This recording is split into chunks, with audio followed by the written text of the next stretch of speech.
I am assistant professor in Indres Hospital, Dehradun, and I am neurosurgery department. So today's topic is epilepsy or seizure disorder. First of all, what is the seizure? So seizure is the, if in technical language, this is the abnormal excessive electrical activity which is unprovoked, which is not stimulated by anything. Okay. So जैसे मिर्गी का दौरा जैसे बोलते हैं हिंदी में, मिर्गी का दौरा पड़ना या झटके आना एक या दो से ज्यादा बार, एक हफ्ते में या महीने में कई बार आते हैं, तो इसको इपिलेप्सी डिसऑर्डर बोलते हैं. Epilepsy is a disease and seizure is a symptoms. So seizure is not disease. Seizure दो टाइप का हो सकता है, प्रोवोक्ड हो सकता है, अनप्रोवोक्ड हो सकता है. प्रोवोक्ड मीन्स किसी से स्टिमुलेट होने की वजह से सीजर आए. जैसे एल्कोहल, एक पेशेंट है, एल्कोहल लंबे समय से ले रहा है और अचानक वो बंद कर दे, तो उसे विड्रॉल सिम्टम्स के तौर पे सीजर आ सकता है. This is unprovoked seizure, this is not epilepsy. So other is provoked seizure due to some lesion, brain में कोई ट्यूमर है या हेड इंजरी का पेशेंट है, उसकी वजह से अगर सीजर आता है तो वो प्रोवोक्ड सीजर होता है. जब ये हफ्ते में एक या दो बार आए या फिर महीने में दो तीन बार आए और 4-6 महीने तक आता रहे ऐसे, तो उसको इपिलेप्सी डिसीज बोलते हैं. तो ये तो हो गया इपिलेप्सी और सीजर क्या होता है. और आगे इपिलेप्सी और सीजर के कई टाइप होते हैं, जैसे कि focal seizure and generalised tonic clonic seizure. Focal seizure माने ब्रेन के किसी एक छोटे से पार्ट में लीजन हो, कोई इंजरी हो या डेवलपमेंटल डिसऑर्डर हो, बच्चों में जैसे होता है प्रेगनेंसी के दौरान या बर्थ के दौरान कई बार हाइपोक्सिक इंजरी हो जाती है, अनकॉम्प्लिकेटेड बर्थ होता है बच्चे का, तो उसमें ब्रेन पूरी तरह से डेवलप नहीं हो पाता है. जब ये बच्चा पैदा होता है तो उस समय सीजर आता है और फिर लाइफ में आता रहता है, तो उसे फिर इपिलेप्सी. कुछ सीजर ऐसे होते हैं जो बच्चों में बर्थ के दौरान होते हैं, वो यूजली बर्थ इंजरी के वजह से होते हैं. कई बार अनकॉम्प्लिकेटेड डिलीवरी होती है, बच्चों को ऑक्सीजन की कमी हो जाती है डिलीवरी के दौरान, हाइपोक्सिक सीजर बोलते हैं. और ब्रेन में कोई लीजन होता है उसकी वजह से भी आ सकता है, डेवलपमेंटल डिसऑर्डर की वजह से आ सकता है सीजर. सेकंड थिंग, ये तो सीजर का टाइप हो गया. आगे का ये रहेगा कि हमें इस सीजर को पहचाने कैसे. बड़ों में यूजली बता दिया है मैंने, कोई लीजन हो सकता है, ट्यूमर हो सकता है, या ट्रॉमेटिक ब्रेन इंजरी हो सकती है, एक्सीडेंट आरटीए हो सकता है. दूसरा इन्फेक्शन हो सकता है बच्चों में, जैसे tuberculoma of the brain and neurocysticercosis हो सकता है, इन्फेक्शन की वजह से, इन्फ्लामेटरी की वजह से, ब्रेन ट्यूमर की वजह से या ट्रॉमा की वजह से. ये बहुत सारे कारण हो सकते हैं जो कि प्रोवोक्ड सीजर के रीजन हो सकते हैं. और यूजली ये सीजर्स मेडिकल ट्रीटमेंट से अच्छे से मैनेज हो जाते हैं. पहले तो हमें मेडिकल मैनेजमेंट से पहले, सबसे पहले सीजर आता है तो हमें क्या करना चाहिए. सीजर में जैसे आपके घर में आ जाए किसी को सीजर, या कहीं रोड साइड आ जाए किसी को सीजर, तो फर्स्ट हमें मेडिकल ट्रीटमेंट तो नहीं दे सकते, कोई दवाइयां वहां उपस्थित नहीं होंगी.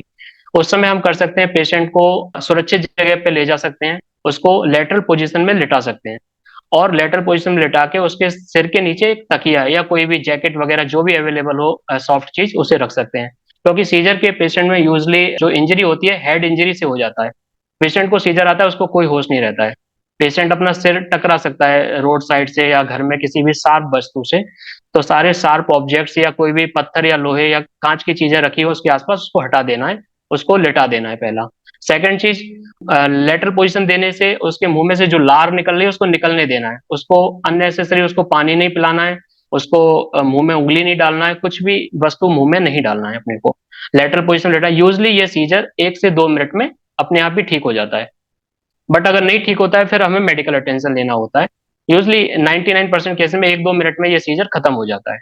अदर थिंग्स इज ये मैनेजमेंट है. दूसरा, हम फिर इस दौरान हमें मेडिकल हेल्प लेना चाहिए. मेडिकल हेल्प नियर बाई कोई भी हॉस्पिटल, नर्सिंग होम हो, वहां लेके जा सकते हैं. उसके बाद फिर इसका अलग मैनेजमेंट चलता है, उसमें कुछ हमें इन्वेस्टिगेशन करते हैं.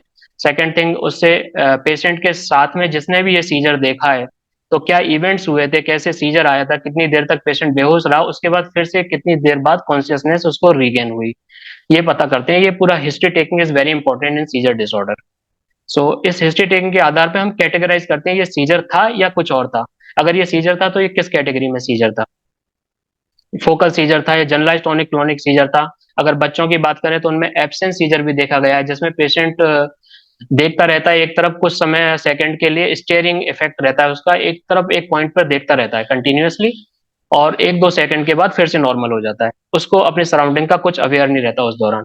लेकिन जो लोग उपस्थित रहते हैं उसके आसपास, वो उसको पता कर सकते हैं, हाँ कुछ समय के लिए तू कहीं तो ऐसा स्टेयरिंग कर रहा था कुछ, बट वो नहीं मानता है, तो उसे एब्सेंट सीजर बोलते हैं. सीजर के कई टाइप होते हैं, ये बता दिया है ऑलरेडी। तो मैनेजमेंट में हमने ये जनरल मैनेजमेंट देखा, जो हम उसको खुली जगह पे ले जाइए, लेटरल साइड में लिटाइए, कोई भी कुछ भी सुंघाने की जरूरत नहीं है, कोई भी ऐसा मुंह में पानी डालने की कोई जरूरत नहीं है, कुछ भी डालने की जरूरत नहीं है। और जो ओरल से सलाइवा आ रहा है उसको सलाइवा को आने दीजिए, बाहर क्लीन कर दीजिए, क्योंकि वो अगर फेफड़ों में जाएगा तो उससे एस्पिरेशन हो सकता है, उसको फेफड़ों की बीमारी हो सकती है। प्राइमरी मैनेजमेंट हमें हेड इंजरी से बचाना है। पेशेंट को जब सीजर आता है उसको कुछ अवेयर नहीं रहता है, बस वो झटका खाता है और गिर जाता है। तो हेड इंजरी बचाने के लिए अपने को सॉफ्ट कुछ भी कपड़ा वगैरह उसके सिर के नीचे रखना है। फिर जब मेडिकल अटेंशन आ जाती है, इसके दौरान हमें कुछ डॉक्टर पूरी डिटेल हिस्ट्री लेते हैं कि कैसे सीजर आया था, क्या हुआ था दौरान, उसके बाद कितनी बेहोशी आई थी, कैसे हुआ था, कब रीगेन हुआ उसका कॉन्शियसनेस। उसके दौरान ही हम फिर उसके कुछ इन्वेस्टिगेशन करते हैं, कुछ इंपॉर्टेंट इन्वेस्टिगेशन में, जैसे कि ईईजी करते हैं, जिसमें इलेक्ट्रिक एनसिफेलोग्राम, जिसमें ब्रेन की एक्टिविटी को हम इलेक्ट्रिक एक्टिविटी को देखते हैं, उससे पता चलता है कि ये सीजर ब्रेन के कौन से पार्ट से जनरेट हो रहा था। और सेकंड करते हैं हम एमआरआई करते हैं, अगर कोई स्ट्रक्चरल एबनॉर्मलिटी है ब्रेन में तो एमआरआई में हमें उसको डिटेक्ट हो जाता है। साथ में अगर कुछ पेशेंट में जरूरत पड़ती है तो हमें पेट स्कैन की भी जरूरत पड़ती है। तो ये कुछ इन्वेस्टिगेशन हो गए, और कुछ ब्लड टेस्ट भी करते हैं हम उसमें। मैनेजमेंट में ही इन्वेस्टिगेशन के बाद अगला पार्ट आता है ट्रीटमेंट का। ट्रीटमेंट यूजली हमारे पास काफी सारी एंटीप्लेप्टिक मेडिकेशंस होती हैं। एंटीप्लेप्टिक अभी ओल्ड मेडिकेशन थी, अभी न्यू जनरेशन एंटीप्लेप्टिक ड्रग्स आ गई हैं, काफी अच्छी हैं, काफी सेफेस्ट हैं। अभी उनसे काफी हद तक पेशेंट का एपिलेप्सी कंट्रोल में रहता है। तो आजकल जो न्यूअर एंटीप्लेप्टिक ड्रग्स आई हैं उनमें साइड इफेक्ट बहुत कम है, और एपिलेप्सी जो सीजर डिसऑर्डर है उसको भी ठीक होने की संभावना बहुत ज्यादा है, और जल्दी से जल्दी ठीक होती है। यूजली मेडिसिन जो चलती हैं एंटीप्लेप्टिक ड्रग्स, वो 3 से 5 साल तक चलती हैं। यूजली 3 साल में कई रिस्पॉन्ड करते हैं, कई 5 साल में, और कुछ 10 से 5% पेशेंट होते हैं जिनका लाइफ टाइम भी चलती है मेडिकेशन, एंटीप्लेप्टिक मेडिकेशन। यूजली एक एंटीप्लेप्टिक ड्रग से कंट्रोल में ये सीजर आ जाता है। कई बार नहीं आता है तो हमें सेकेंड लाइन ऑफ ड्रग के साथ एड ऑन करनी होती है, और मैक्सिमम हम 3 ड्रग्स को भी ट्रायल देते हैं। जब 2 या 3 ड्रग से काफी लंबे समय तक सीजर डिसऑर्डर कंट्रोल ना हो तो सेकंड हम जाते हैं सर्जरी की तरफ। So surgery is the last choice, और इसे कहते हैं इपिलेप्सी सर्जरी, जिसमें हम कुछ और इन्वेस्टिगेशन एक्स्ट्रा करते हैं, वीडियो ईईजी करते हैं, और कुछ इपिलेप्सी प्रोटोकॉल के अकॉर्डिंग एमआरआई और पेट स्कैन भी करते हैं, जिसमें हमें यह पता करना होता है कि उसमें ब्रेन में कहाँ पर लीजन है, उस ब्रेन के किस पार्ट में लीजन है, उस ब्रेन के पार्ट को हम सर्जरी के थ्रू निकालते हैं जहां से ये इपिलेप्सी जनरेट हो रही है, फोकल लीजन कहते हैं। तो ये तो हो गया मैनेजमेंट पार्ट। सबसे इम्पोर्टेंट इस डिस्कशन का सबसे इम्पोर्टेंट पार्ट है कि आप कैसे पहचाने कि ये मिरी का दौरा आ रहा है, उसको पेशेंट को सीजर आ रहा है। तो इसमें बहुत सारे सिम्टम्स होते हैं, जैसे हम टॉप टू बॉटम स्टार्ट करें तो जैसे आंखों में स्टेयरिंग इफेक्ट आ जाता है। समटाइम कुछ पेशेंट को देखा होगा कि वो अचानक किसी एक जगह पर टकटकी लगा के देखते रहते हैं कुछ सेकंड के लिए, उन्हें कुछ अवेयर नहीं रहता है। आप बात कर रहे हैं और बात करते करते बीच में ही उनको कहीं और देखने का एकदम कुछ सेकंड के लिए ब्रीफ मूवमेंट हो जाता है। तो हम बोलते हैं अरे तेरा ध्यान किधर है, वो कहाँ देख रहा था, हम कुछ बात कर रहे थे उसको कुछ पता नहीं रहता है। तो इसे एब्सेंट सीजर बोलते हैं, स्टेयरिंग इफेक्ट होता है आंखों से।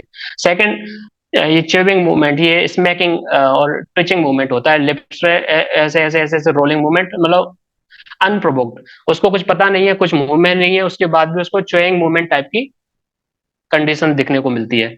साथ में कई बार हेलुसिनेशन भी देखने को मिलता है, लाइक विजुअल हेलुसिनेशन और नेजल स्मेल, उसको एबनॉर्मल स्मेल आने लग जाती है। पेशेंट अचानक ही कहता है कि कुछ, जबकि वो चीज है नहीं वहां पर, जैसे कोई फ्रूट्स की स्मेल आने लगी, कोई स्वीट्स की स्मेल आने लगी, बट वो चीज उसके पास उपस्थित नहीं है, फिर भी उसको स्मेल आने लगती है। आंखों से उसको कुछ भी देखने को लगता है, ऐसा लगता है कि कुछ दिखा है आंखों सामने, ऐसे झाले टाइप के आते हैं, ब्लैक लाइनिंग्स आती हैं, उसको कुछ भी दिखता है एबनॉर्मल। तो ये चेहरे पे ऐसा दिखता है, और चेहरे का एक साइड का चेहरा थोड़ा स्मैकिंग मूवमेंट करता है, थोड़ा सा लिंपिंग मूवमेंट करता है, और साथ में हाथ और पैरों के मूवमेंट भी स्टार्ट हो जाते हैं। अगर टॉनिक क्लोनिक सीजर है तो हाथों के मूवमेंट भी हो जाते हैं। अगर एक हाथ झटका मार रहा है तो उसे फोकल सीजर बोलते हैं, जो ब्रेन के एक छोटे से पार्ट में लीजन की वजह से हो सकता है। अगर दोनों हाथ और दोनों पैर एक साथ झटका मार रहे हैं सारे, उसे जनरलाइज टॉनिक क्लोनिक सीजर बोलते हैं, जिसमें पूरे ब्रेन की एबनॉर्मल इलेक्ट्रिकल एक्टिविटी डिस्चार्ज होती है। तो ये तो कुछ हो गए यहाँ पे साइन एंड सिम्टम्स, मैनेजमेंट बता दिया है, साइन सिम्टम्स हो गए। और there are many types of seizure. वो फिर आपको जो प्राइमरी मैनेजमेंट है उसके बाद आपको हॉस्पिटल में डॉक्टर को कंसल्ट करना चाहिए एज सुन एज पॉसिबल। फिर उसके बाद कुछ इन्वेस्टिगेशन के बाद हम कैटेगराइज करते हैं कि सीजर ये किस टाइप का था, उसके अकॉर्डिंग अलग अलग टाइप की मेडिकेशंस होती हैं, तो उसके हिसाब से हम मेडिकेशन फिर स्टार्ट करते हैं। यूजली 3 to 5 years में ये मेडिकेशंस भी बंद हो जाती हैं। और पेशेंट से ये रहता है कि वो कई बार जब सीजर नहीं आता मेडिसिन लेने के बाद, तो वो 6 महीने साल भर में अपनी मेडिसिन खुद बंद कर देता है। ऐसी गलती नहीं करनी है। आपको बिना डॉक्टर की सलाह के मेडिसिन आपको बंद नहीं करनी है। आपको डॉक्टर ही सलाह करेगा, क्योंकि ये मेडिसिन धीरे धीरे बंद करते हैं। कई बार 2 मेडिसिन चल रही है तो हम एक को स्टॉप करते हैं, दूसरे को देखते हैं। ऐसे अचानक बंद करने से ये सीजर डिसऑर्डर ठीक तो नहीं होगा, साथ में ड्रग से रेसिस्टेंट और हो जाएगा। इसे ड्रग रेसिस्टेंट सीजर बोलते हैं। फिर जो मिरी का दौरा आएगा वो बिना सर्जरी या फिर विदाउट सर्जरी भी ठीक नहीं होने की चांसेस रहेंगे। तो इसलिए मेडिसिन का काफी ध्यान रखना है। जिस मेडिसिन से सीजर कंट्रोल हो रहे हैं उसको लेते रहिए। बिना किसी डॉक्टर की सलाह के आपको मेडिसिन बंद नहीं करनी है।